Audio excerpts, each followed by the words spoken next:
Assalamualaikum warahmatullahi wabarakatuh. Waalaikumsalam warahmatullahi wabarakatuh. Bismillahirrahmanirrahim. Alhamdulillahi rabbil alamin.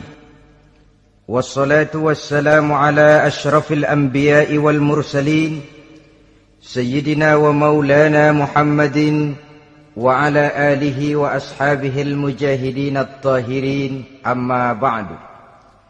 Saudara-saudara kaum muslimin rahimakumullah. Pada pertemuan kali ini kita akan membicarakan riwayat Nabi Adam alaihi salam.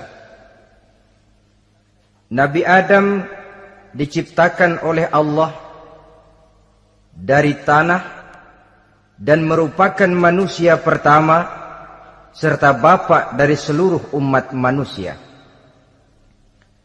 Pada saat Allah hendak menciptakan Nabi Adam, Allah berkata kepada malaikat, "Inni ja'ilun fil ardi khalifah." Aku akan menjadikan seorang khalifah di permukaan bumi. Malaikat dengan nada sedikit protes berkata, "Ataj'alu fiha may yufsidu fiha wa yasfiku ad-dima wa nahnu nusabbihu bihamdik wa nuqaddisu lak." Tuhan, apa perlunya engkau ciptakan seorang khalifah di permukaan bumi? Kelak kalau mereka berkembang biak, kerjanya hanya akan melakukan kerusakan, menumpahkan darah, saling bermusuhan satu sama lain. Sedangkan kami, kata malaikat, sudah cukup bertasbih memuji kebesaranmu. Allah kemudian menjawab, "Inni a'lamu ma la ta'lamun."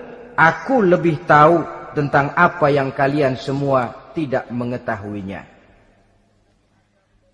Setelah diciptakan Nabi Adam daripada tanah, ditiupkan roh, maka Allah kemudian mengajarkan kepada Nabi Adam berbagai macam ilmu pengetahuan.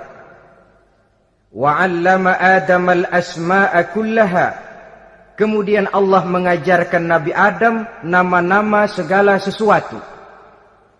Nama merupakan simbol daripada ilmu pengetahuan.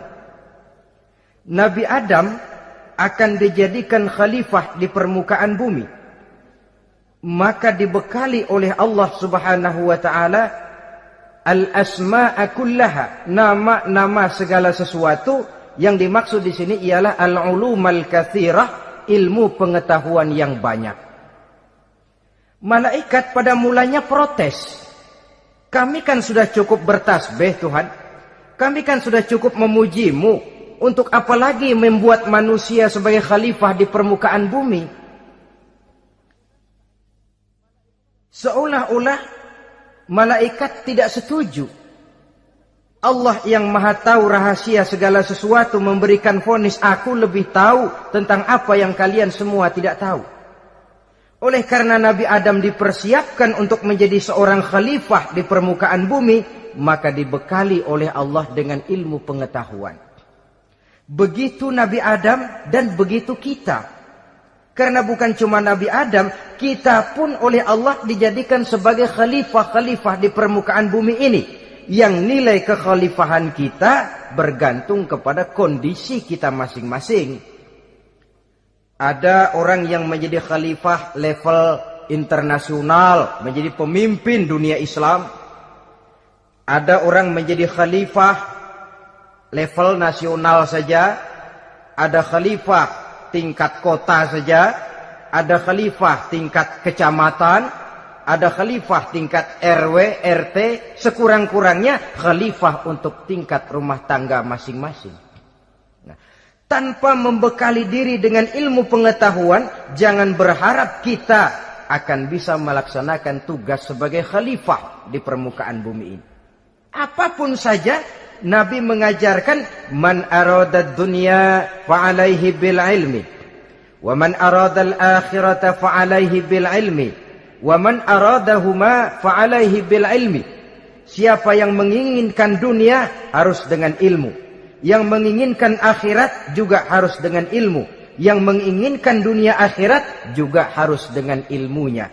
Tanpa dasar ilmu, maka manusia tidak akan bisa menjalankan tugas kekhalifahan.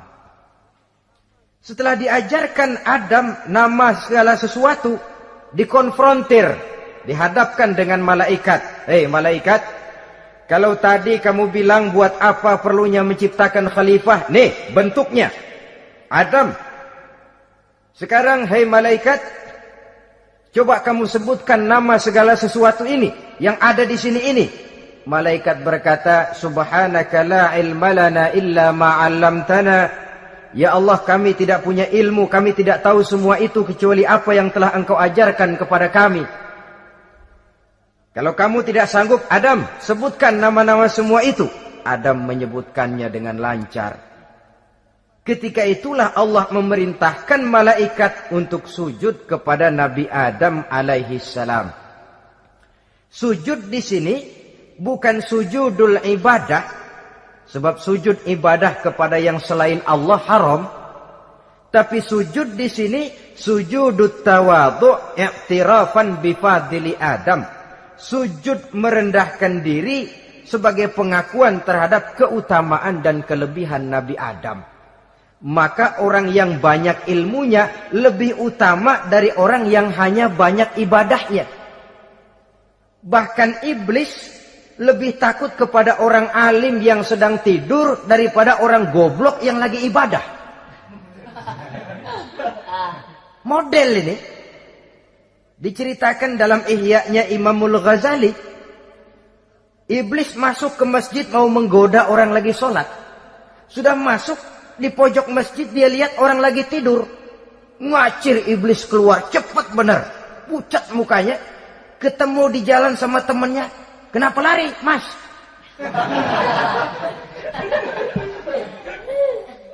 Kata temannya, saya mau goda orang sholat. Lalu tiba-tiba di pojok masjid saya lihat ada orang lagi tidur. Saya takut betul sama itu orang. Lari saya keluar.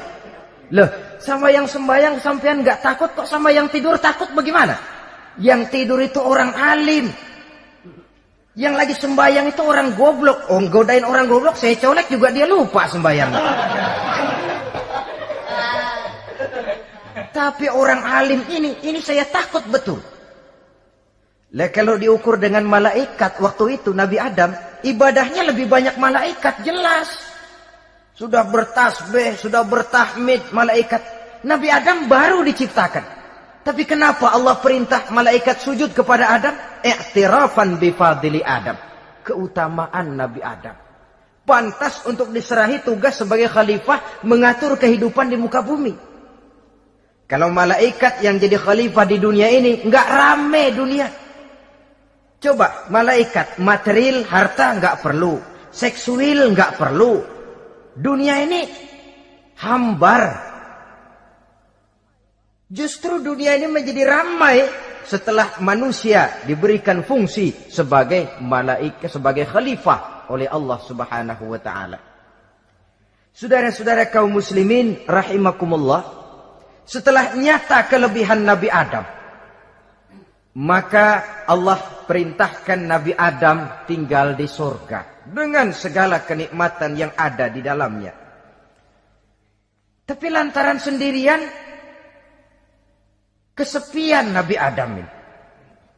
Allah Maha tahu, maka diciptakannya pasangannya, yaitu Siti Hawa dari tulang rusuk yang sebelah kiri. Sehingga Nabi pernah pesan begini, Istausu bin nisa fa innahunna khuliqna min dhil'in. Hati-hati kamu ngadepi perempuan. Yang tolong dengar nih yang laki-laki, yang perempuan belaga budak aja dulu lah.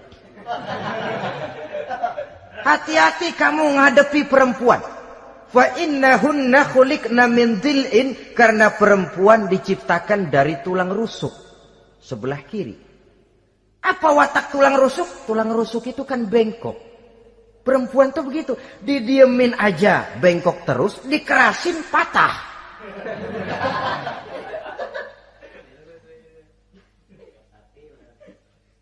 Saudara-saudara, di sini kita ambil satu hikmah bahwa ternyata yang bikin hidup terasa enak karena di sekitar kita banyak orang lain. Bodoh manusia kalau dia merasa bisa hidup sendirian. Tinggal di tengah kampung tapi gayanya gaya orang tidak mau kenal dan tidak mau tahu sama tetangga. Jangankan di dunia, di sorga saja Nabi Adam karena sendiri, kesepian. Apa saudara mau tinggal di Jakarta? Apa saja di Jakarta, sudahlah milik saudara. Hotel Indonesia dikasih saudara, Hotel Borobudur punya saudara, Monas buntel bawa pulang. Semanggi ambil, tapi di Jakarta saudara tinggal sendirian. Kira-kira enak nggak? Ternyata yang bikin hidup terasa nikmat karena di sekitar kita banyak orang lain. Begitulah Allah ciptakan Siti Hawa. Setelah diciptakan Siti Hawa, natur manusiawi. Nabi Adam mau main pegang aja. Kata Allah, hai Adam, jangan kau sentuh sebelum kau bayar maharnya. Maharnya apa ya Allah? Maharnya antusalliya ala Muhammadin sallallahu alaihi wasallam. Maharnya kau bersolawat kepada Nabi Muhammad. Manusianya belum lagi diciptakan tapi namanya sudah ada. Nurnya sudah ada. Bahkan dijadikan mas kawin antara Adam dengan Hawa. Karena itu dalam Islam sebenarnya urusan kawin itu bukan yang sulit. Maka jangan dipersulit. Tapi juga jangan digampang-gampangin.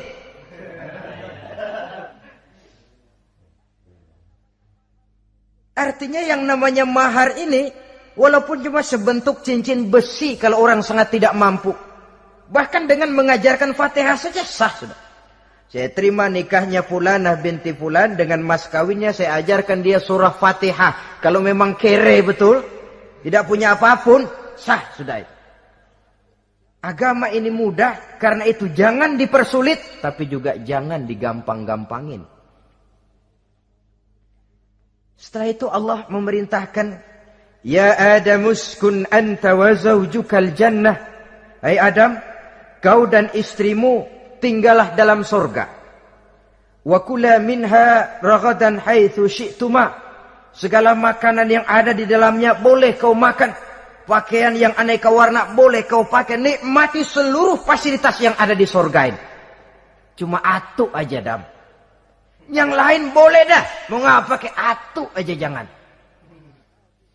La taqraba hadhihi syajarah. Jangan kamu dekati pohon khuldi itu. Dekat saja jangan. Apalagi sampai metik. Jangan Adam. Saudara, ma'asyiral muslimin, itulah watak manusia. Kalau ada 10 persoalan, yang 9 boleh, yang 1 tidak boleh, yang tidak boleh yang bikin dia penasaran. Gue pengen tahu ngapa kagak boleh sih. Timbul penasaran. Apalagi iblis selalu berusaha. Sebab pada waktu malaikat disuruh sujud, semuanya sujud kepada Adam. Iblis tidak mau sujud. Tuhan tegur, iblis, kenapa kamu tidak mau sujud? Mana mungkin Tuhan, saya kan dibikin dari api, kata iblis. Adam dari tanah, unsur api lebih mulia dari unsur tanah. Masa saya harus tunduk kepada Nabi Adam? Gengsi dong. Adam kan anak kemarin sore, baru dibikin. Masa saya harus tunduk kepada orang yang macam itu? Ini kan perintah aku iblis. Kalau kau tidak mau tunduk, keluar dari sorga ini. Terusir iblis dari sorga karena kesombongannya tidak mau sujud kepada Adam. Nah, logika, kalau udah di sorga aja sombong diusir, apalagi yang masih tinggal di pinggir kali sombong.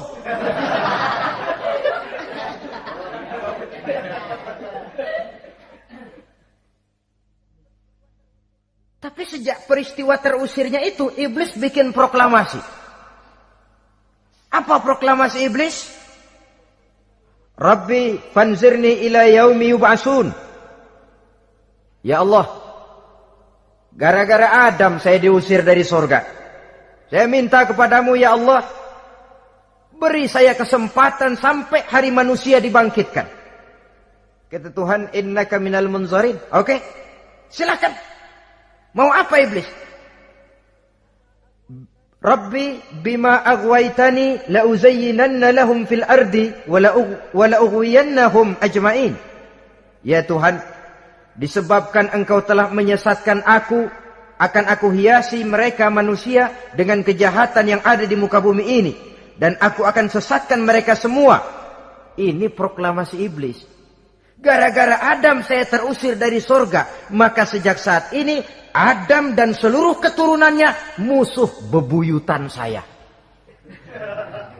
Akan saya lakukan segala macam cara untuk menggelincirkan manusia agar mereka menjadi orang yang engkau murkai ya Allah. Kemudian Allah memberikan jawaban. Dialog ini saudara bisa lihat dalam surah Al-Hijr ayat 40, 41 sampai 44. Kata Allah apa? Inna ibadi laisa laka alaihim sultanun illa man ittaba'aka minal ghawin. Silahkan iblis. Yang lain barangkali bisa kau goda. Kecuali hamba-hambaku yang benar-benar hambaku, engkau tidak akan punya daya mempertipu mereka. Engkau tidak akan punya kemampuan menggelincirkan mereka. Kecuali kalau memang mereka sudah mau ikut pengaruhmu. Sepanjang mereka benar-benar menjadi hambaku, kata Allah. Hamba Allah yang sebenarnya, mereka di luar kekuasaanmu iblis. Tapi kalau mereka sudah turun menjadi hamba harta, hamba dunia, hamba pangkat, budak jabatan, mereka itu yang bisa kau gelincirkan. Selama mereka masih tetap sebagai hambaku, kata Allah, mereka di luar jangkauan kekuatan dan kekuasaanmu iblis. Nah, sejak saat itu kan iblis selalu nyari jalan, nyari lantaran bagaimana Adam nih supaya dia tergelincir. Gara-gara dia saya diusir dari surga. Nguping terus iblis. Sampai akhirnya dia dapat berita tentang dilarangnya Nabi Adam mendekati pohon khuldi itu. Satu hari dengan muka sedih, ya iblis itu the best actor. Aktor ulung dia. Dengan roman muka sedih, dia datang kepada Nabi Adam dan Siti Hawa. Kata Nabi Adam, iblis, ente kok tampangnya demek amat sih?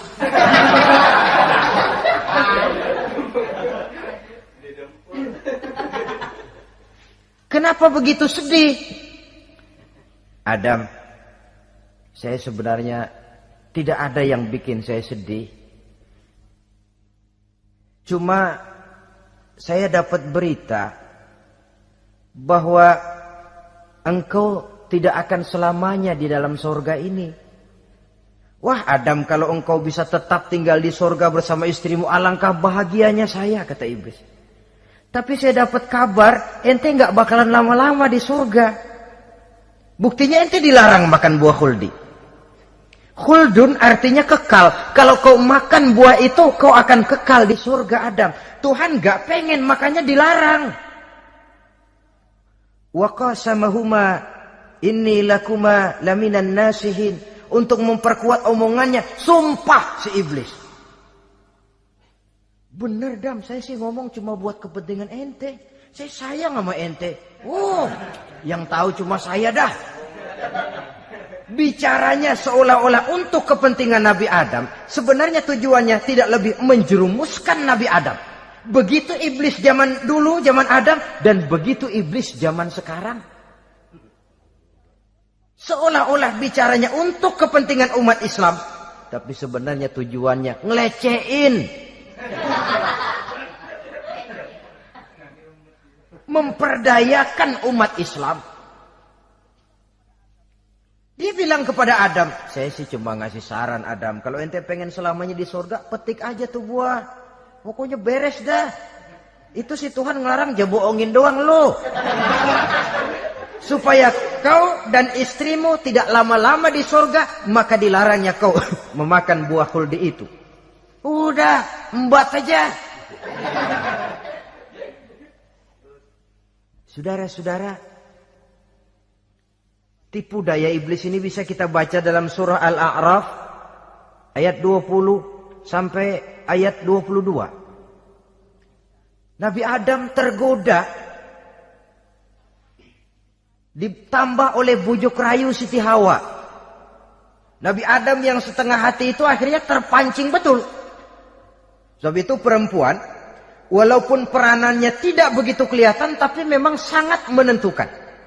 Tidak ada seorang suami bisa sukses jadi apapun dia tanpa peran serta istrinya. Karena itu sebagai muslim, kita punya teman hidup dan kita punya lawan hidup. Siapa teman hidup kita? Dalam arti sempit, teman hidup kita istri. Kalau dia istri tentu suami yang taat kepada Allah dan Rasulnya. Dalam arti luas, teman hidup kita ialah setiap muslim. Setiap orang yang pandangan hidupnya sama dengan kita. Itu teman hidup. Lalu lawan hidup kita siapa? Lawan hidup kita secara mutlak iblis dalam segala bentuknya. Iblis yang berbentuk halus, ini ngusirnya rada lebih gampang. Konon ya, iblis setan itu kalau dengar orang azan kan lari. Takut dia, dibacakan bismillah, minggir. Yang sulit diusir ini iblis yang berbentuk manusia. Diazanin nyengir.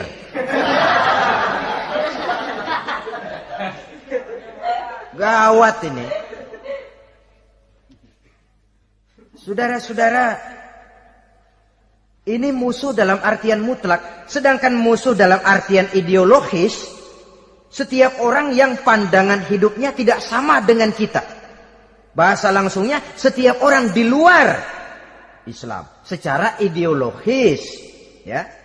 Adapun secara manusiawi, kita tetap toleransi, saling menghormati, setuju dalam perbedaan pendapat, kembali kepada prinsip lakum dinukum. Kewajiban saling menghormati sesama manusia, tapi secara ideologis tidak ada kompromi. Begitulah Nabi Adam tergoda. Dan begitulah iblis selalu menggoda keturunan-keturunan Nabi Adam sampai kepada kita sekarang ini. Tiap kali kita hendak melakukan berbagai kebaikan, iblis ini mulai bisik, kasak, kusuk, kesek. Saudara tadi dari rumah mau berangkat niat dengerin ceramah macam ini. Apa dikira iblis enggak? Wah, gatal iblis. Kata iblis, alah jangan bertingkah lah dengerin ceramah. Ceramah mah urusan 70 ke atas. Ente masih muda. Berjuang kita. Jihad, bismillah. Tidak, saya mau dengar ceramah. Berangkat kita ke tempat ini. Sampai di sini apa dikira iblis diam? Enggak. Dia bisikin lagi. Iya. Lo hadir ke sono dah. Cuma nyampe sono lo ngomong aja ngomong dah. Ustadz mah jangan didengerin. Ngomong aja udah. Perang lagi jihad. Saya nggak mau ngomong. Mau dengerin betul-betul. Kata iblis, iya lo dengerin dah, jangan ngomong, cuman pules.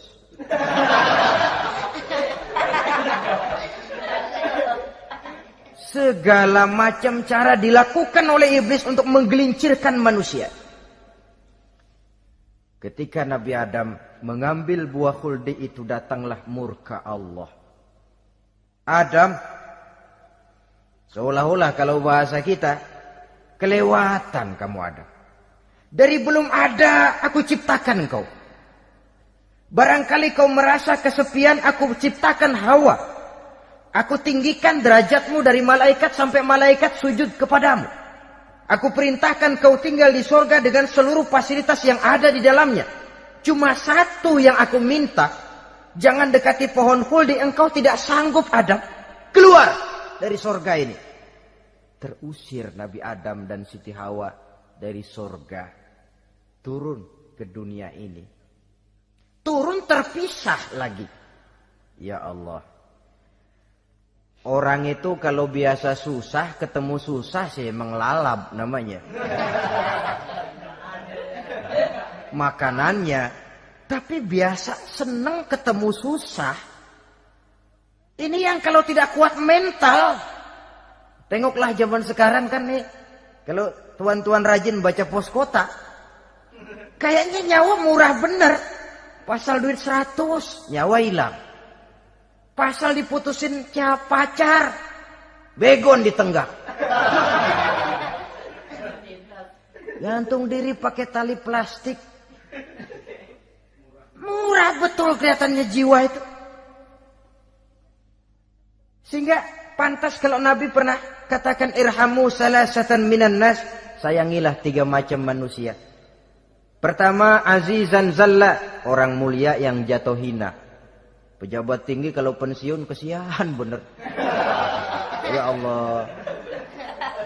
Udah nggak ada yang ngasih hormat, tanda tangan nggak laku.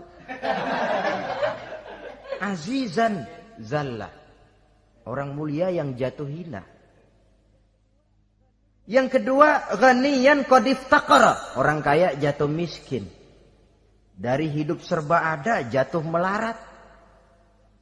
Yang ketiga, faqihan yal'abu bihil juhal, ahli fikih ngerti hukum tapi dipermainkan oleh orang-orang bodoh yang kebetulan punya kekuasaan.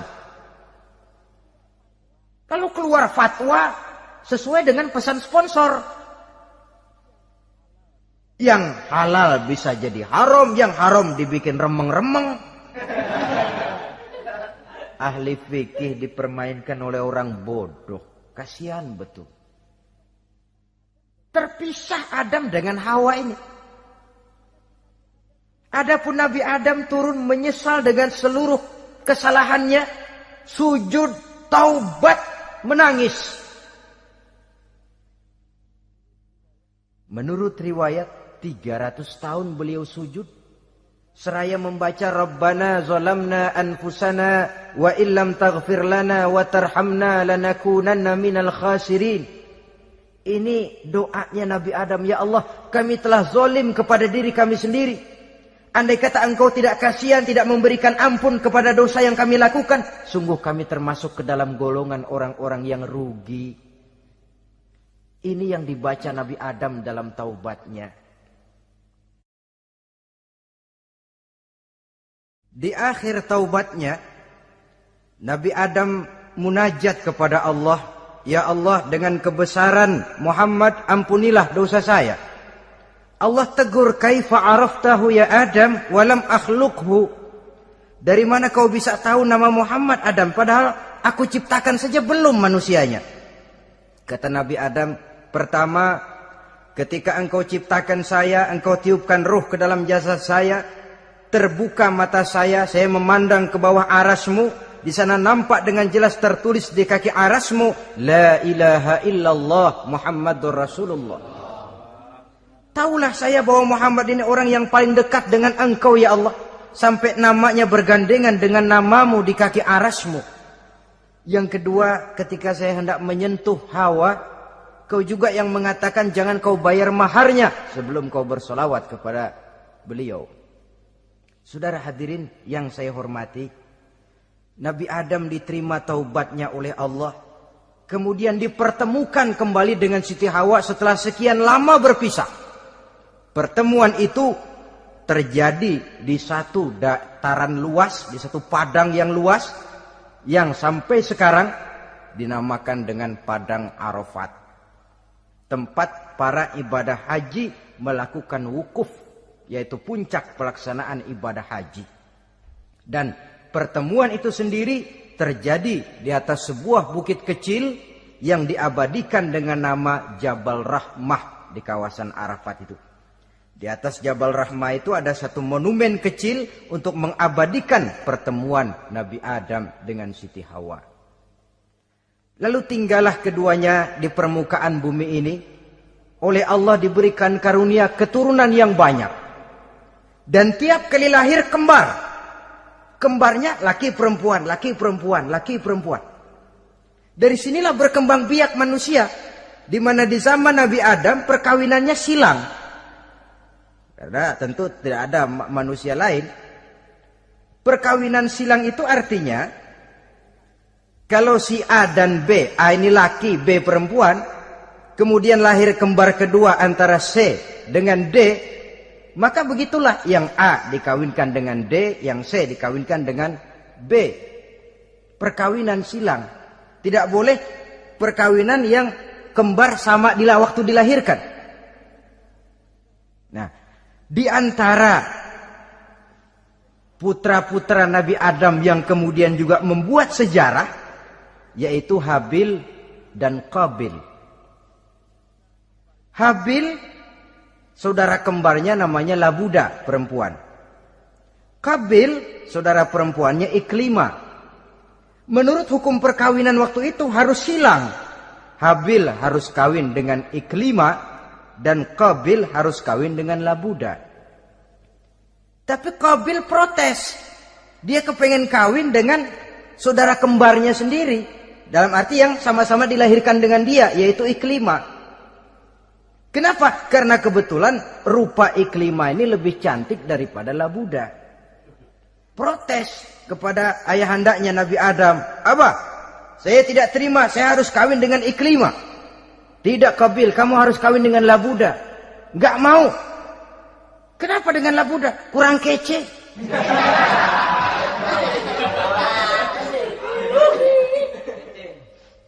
Bertengkar, Nabi Adam tidak berhasil menyelesaikan. Lalu diserahkan saja kepada Allah. Kata Allah begini saja, bikin korban. Kamu berdua, Habil, Qabil. Siapa yang korbannya aku terima, dia boleh kawin sama Iklimah. Ternyata korban yang diterima adalah korbannya Habil. Jadilah Habil kawin dengan Iklimah. Tapi Qabil tidak puas. Dendam kesumatnya timbul, iblis ngilikin. Kresek. Akhirnya dibunuh saudaranya Habil ini. Inilah sejarah pembunuhan pertama dalam kehidupan manusia. Qabil membunuh Habil. Habis dibunuh bingung. Bagaimana naruhnya ini mayat? Allah lalu memberikan petunjuk. Dalam Al-Maidah ayat 31 itu dijelaskan. Ada burung gagak berantem sama burung. Yang satu mati. Nah, oleh yang masih hidup, tanah ini dicakar-cakar sama kakinya dan sama paruhnya. Sehingga berbentuk lubang, bangkai saudaranya itu dimasukin ke lubang itu lalu diuruk lagi pakai tanah oleh cakar kakinya dan paruhnya itu. Sehingga Qabil, cara ini bisa. Itulah sejarah penguburan pertama dalam perkembangan manusia. Oleh karena itu, Nabi memberikan penjelasan, man sanna sunnatan hasanatan falahu ajruha wa ajru man amila biha wa fi riwayatin wa ajru man tabi'aha. Siapa orang yang melakukan satu kebajikan, dia akan mendapat pahala dan pahala dari orang-orang yang mengikuti kebaikannya. Misalnya saudara membentuk pengajian, ramai pengajian saudara, 1000 orang yang datang ngaji, 1000 orang saudara dapat pahala. Sponsor kebaikan. Sebaliknya, wa man sanna sunnatan sayyi'atan falahu ismuha wa ismu man amila biha, ay wa ismu man tabi'aha. Siapa yang memulai suatu kejahatan, dia akan mendapat dosa dan dosa dari orang-orang yang melakukan atau mengikuti kejahatannya. Umpamanya saudara mengadakan pesta, lalu dalam pesta itu terjadi segala macam maksiat, maka seluruh maksiat yang terjadi malam itu di tempat itu, saudara ikut dapat dosanya. Kenapa? Sponsor. Tiap kali ada pembunuhan, Qabil dapat andil dosa. Kenapa? Sponsor. Tapi kalau 2 orang muslim, ini masalahnya Habil nggak ngelawan kan, dibunuh. Tapi kalau 2 orang muslim berkelahi, kata Nabi apa? Apabila 2 orang muslim saling berbunuh-bunuhan,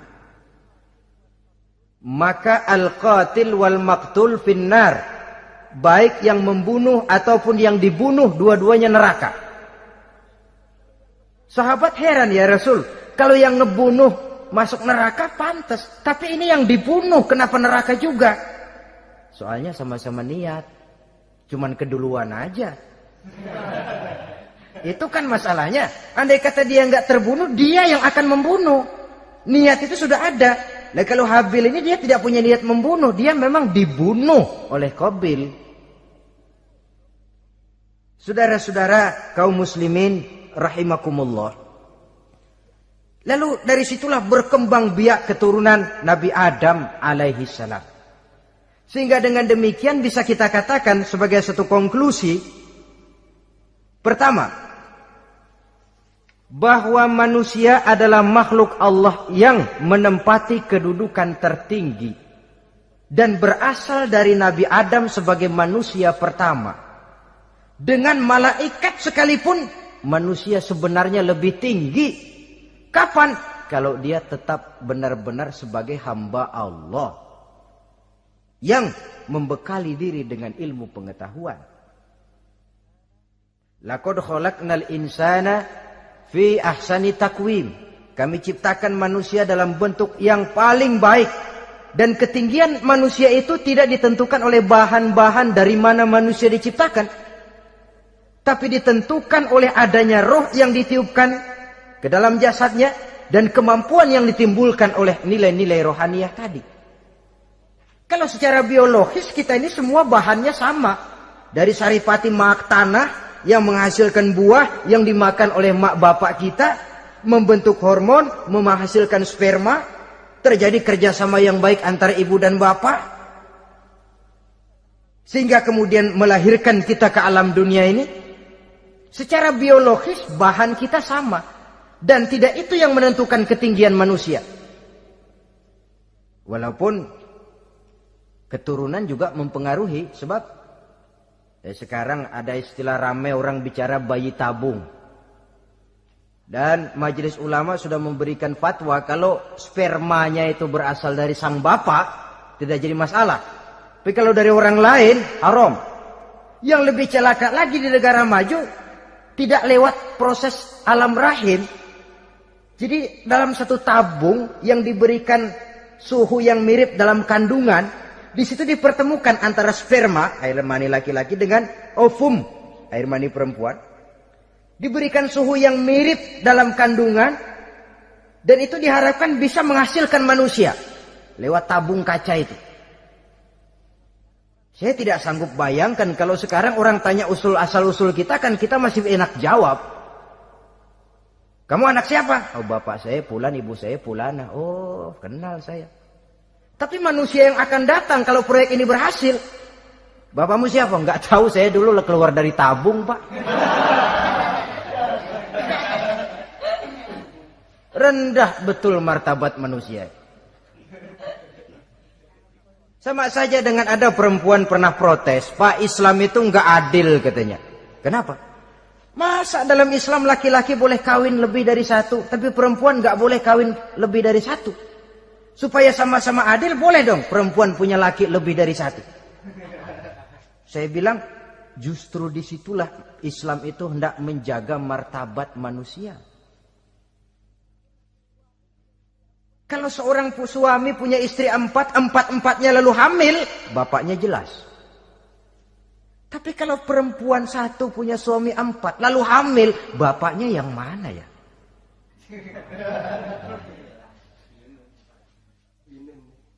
Rendah martabat manusia.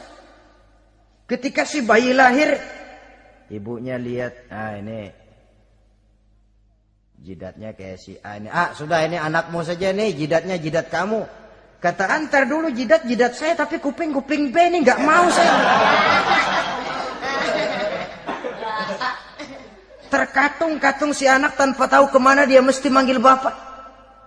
Ibu daftarin anak ke sekolah, Pak Guru tanya lagi, ini bin siapa, Bu?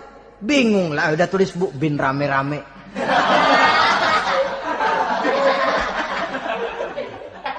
Kan rusak martabat manusia kalau sudah begitu. Justru Islam ini menjaga ketinggian martabat manusia. Jadi manusia itu fi ahsani takwim.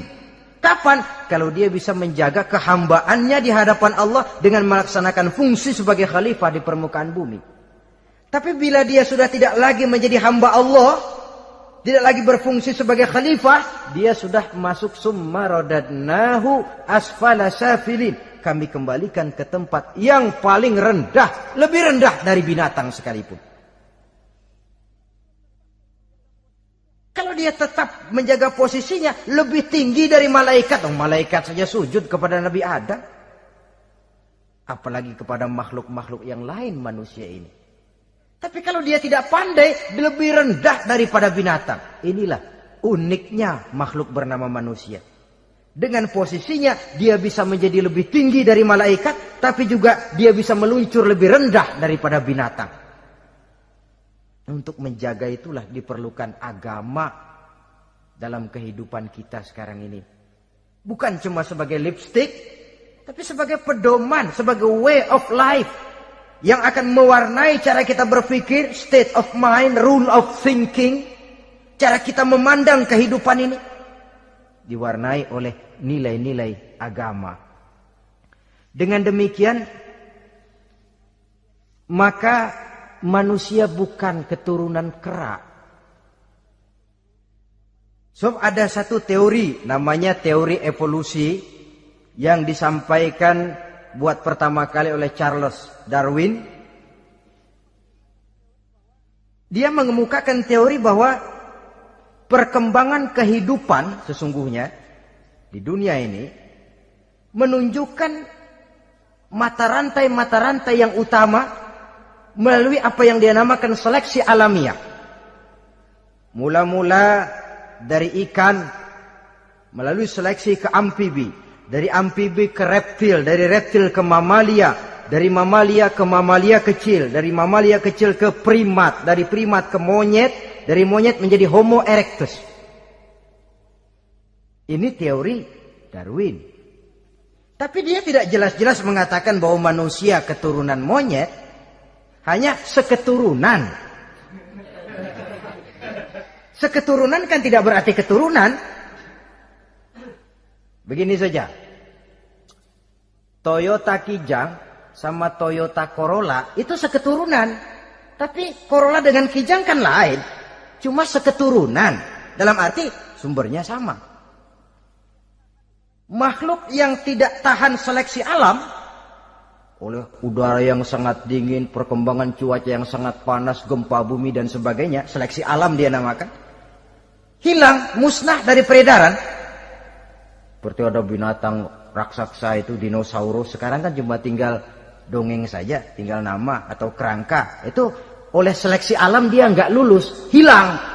Yang bertahan, yang lulus seleksi alam. Manusia walaupun kecil yang lulus seleksi alam ini. Biar dihantam gempa bumi, angin topan, tetap aja ngejedok. Nah, teori Darwin ini, teori evolusi ini didukung dan dibuktikan oleh peninggalan fosil atau binatang dan tumbuhan yang hidup dan mati selama perkembangannya.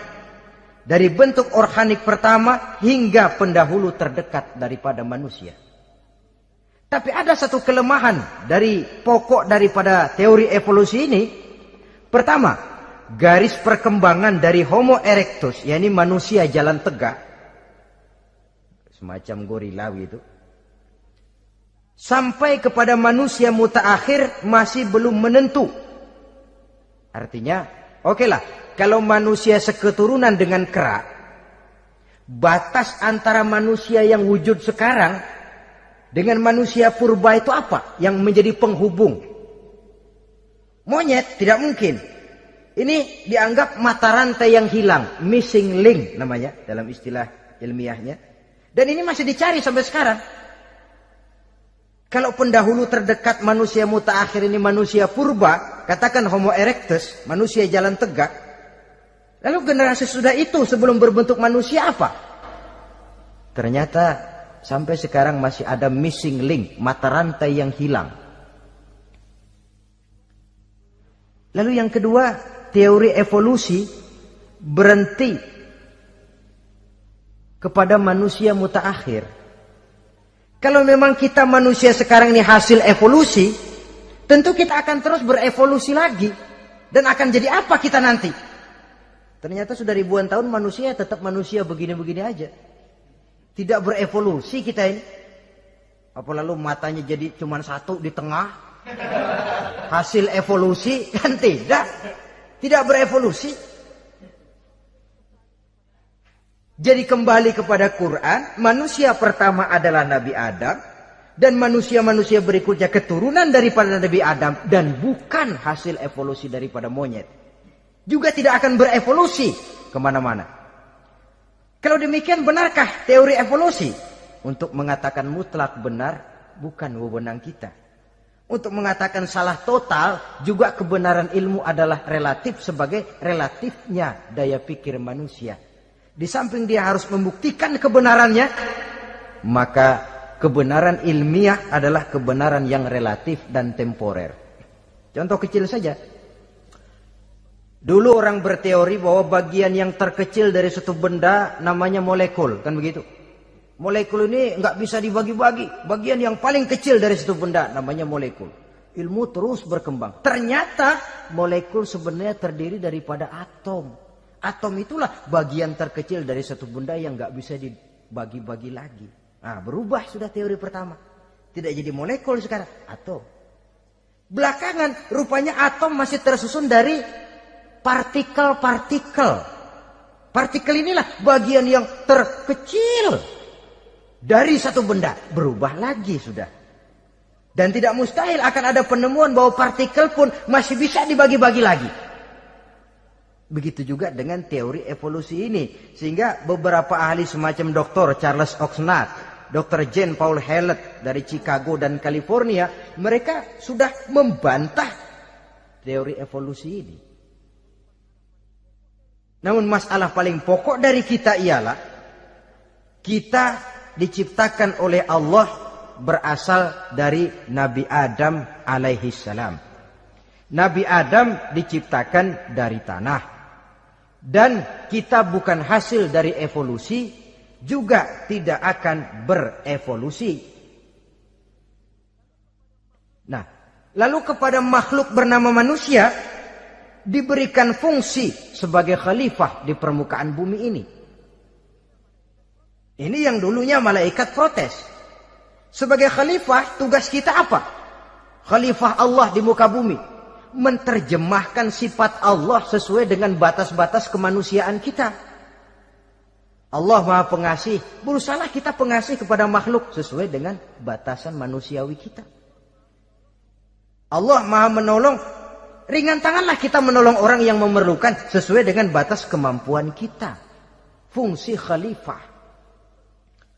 Untuk bisa berfungsi sebagai khalifah secara baik, kita harus mempunyai modal yang dinamakan ilmu pengetahuan. Dan Islam sangat menggalakkan itu. Jauh dulu 14 abad yang lalu, dari desa kecil yang bernama Mekah yang peta belum muat, orang di dunia belum kenal, sudah keluar seruan utlubil ilma walau bisin, tuntutlah ilmu walaupun di negeri Cina. Ngomong Cina di Mekah, padahal Mekah waktu itu belum masuk peta, belum dikenal orang. Sudah ada revolusi ilmu dan budaya. Belajar walaupun harus nyebrang ke negeri Cina. Lalu ada lagi misalnya allimu auladakumus sibahata warrimayah, kata Nabi. Ajarkan anakmu renang dan lempar. Lempar lembing, lempar cakram. Olahraga. Satu tanda Islam agama masa depan. 14 abad yang lalu di Saudi Arabia, Nabi mengajarkan ajari anakmu berenang. Kalau Islam agama untuk orang Arab saja, mau berenang di pasir. Tapi wawasan pandangannya luas. Bahwa Arab sebagian besar memang Islam, betul. Tapi Islam bukannya Arab, itu juga jelas. Sepanjang kita masih menjadi khalifah Allah, maka sepanjang itu kita fi ahsani taqwim. Nah, sebagai khalifah Allah kita bertugas membudidayakan alam ini. Kita kadang-kadang terlalu. Ada ayat, wa ma min dabatin fil ardi illa 'alallahi rizquha. Semua yang melata di muka bumi dijamin rezekinya oleh Allah. Ayat itu betul. hak karena datang dari Allah. Bahwa rezeki disediakan di muka bumi, memang. Tapi rezeki itu tidak turun begitu saja laksana jatuhnya embun di waktu pagi. Kita harus berusaha. Dan usaha manusia mencari rezeki lain dengan ayam. Kalau ayam dari tahun atu. Nyari rezekinya tuh modalnya cuma ceker patok. Coba, dari tahun 1 ayam asal punya ceker, punya patok, sudah dapat rezeki dia. Nggak perlu masuk TK, SD, SMP. Tapi manusia cari rezeki, apalagi zaman sekarang. Persaingan hidup tajam, lapangan kerja sulit, tensi ekonomi tinggi. Masuk sekolah urusan, tamat sekolah urusan. Kadang-kadang dilema juga. Masuk perguruan tinggi negeri sulitnya setengah mati kayak onta masuk ke lubang jarum. Masuk perguruan tinggi swasta yang favorit biayanya selangit. Artinya tanpa membekali diri dengan ilmu, keahlian, skill, kemampuan, fungsi sebagai khalifah sulit untuk bisa kita laksanakan. Saudara-saudara kaum muslimin yang berbahagia. Kalau fungsi khalifah ini mampu kita laksanakan, iblis putus asa sudah. Sebagai khalifah, di satu pihak kita menyembah hanya kepada Allah, di lain pihak kita membudidayakan alam ini. Ada apa sih di perut bumi? Minyak, gas, timah, emas. Ada apa sih di lautan? Pelajari lewat oceanografi, membudidayakan alam. Air sungai supaya arusnya nggak mengalir mubazir. Ada manfaatnya, bisa menimbulkan energi yang menghasilkan tenaga listrik. Bisa mengairi persawahan, irigasi. Bikin apa? Bikin dam, membudidayakan alam.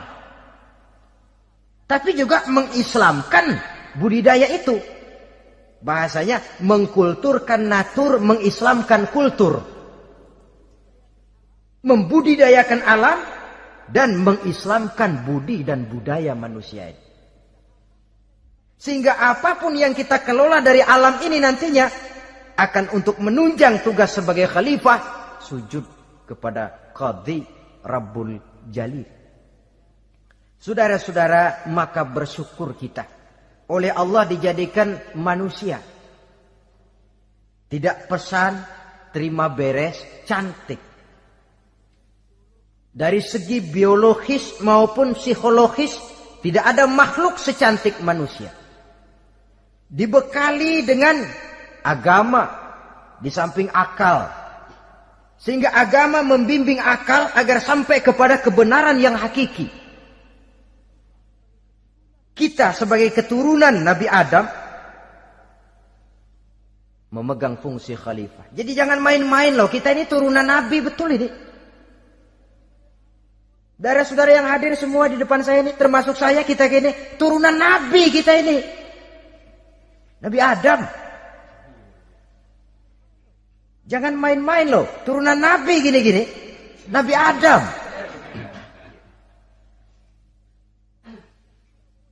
Sayang kalau posisi yang tinggi kita tidak melaksanakan fungsi yang tinggi. Sayang betul.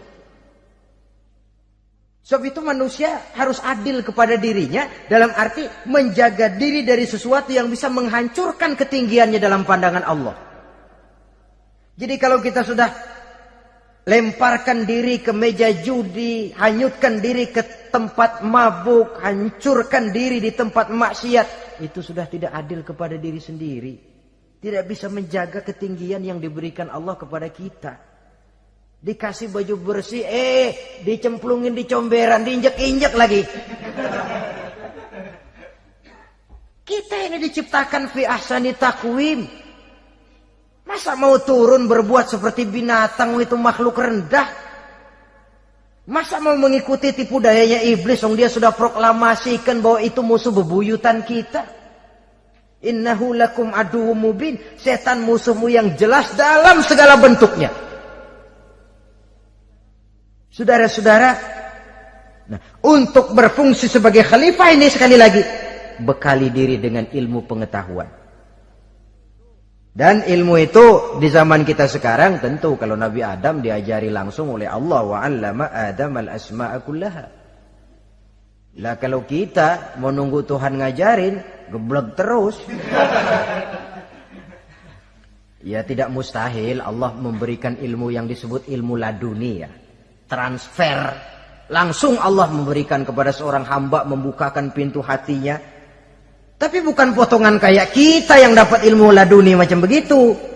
Satu contoh, menurut ceritanya, Hadratus Syekh Kiai Hasyim Asy'ari itu kan ngaji beliau kepada Kiai Khalil Bangkalan, Madura. Kiai Khalil ini wali. 2 tahun berguru di sana, nggak diajarin apa-apa. Cuma kalau pagi nyari rumput. Tiap hari 2 tahun akhirnya Hadratus Syekh bilang, Kiai, saya kapan diajari? Sudah Hasyim, kau pulang saja. Insya Allah kau alim. Itu aja pulang jadi orang alim. Ya di samping terus beliau belajar ke Mekah. Kita harus melalui proses belajar. Ini untuk menunjang tugas kekhalifahan kita. Sebagai hamba Allah dan sebagai khalifah Allah di permukaan bumi. Sehingga 2 tugas ini bisa kita laksanakan dengan sebaik-baiknya. Menjaga martabat manusia sebagai makhluk yang mulia dan keturunan dari Nabi Adam alaihissalam. Saudara-saudara, ini sajalah pembicaraan kita kali ini. Terima kasih banyak atas segala perhatian. Mohon maaf atas segala kekurangan. Usikum wa nafsi bitaqwallah. Aqulu qauli hadza. Wassalamualaikum warahmatullahi wabarakatuh.